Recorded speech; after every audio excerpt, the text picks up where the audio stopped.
अमरीकी शहर शिकागो में एक ही इमारत से टकराने से 1000 परिंदे हलाक हो गए।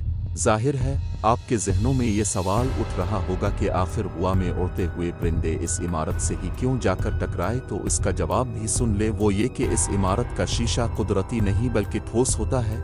इसी वजह परिंदे ये समझ नहीं पाते कि इस पर नजर आने वाले दरख्त आसमान का अक्स हकीकी नहीं है।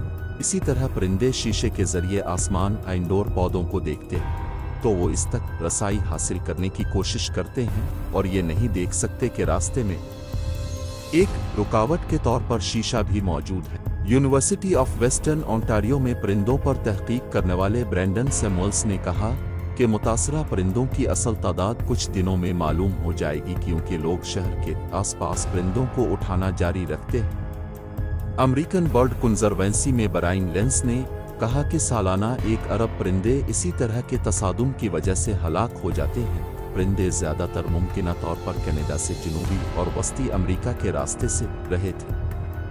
अमेरिका के तमाम शहरों की तरह शिकागो में इमारतों में जलने वाली लाइट्स परिंदों के लिए एक बड़ा खतरा है। इमारत की लाइट्स को बंद करना अमवात को कम करने का एक तरीका है। मैककॉर्मिक प्लेस में 2021 की एक तहकीक से पता चला है कि बड़ी इमारतों में आधी लाइट्स बंद करने से 6 से 11 गन्ना परिंदों की हलाकत को कम कर सकते।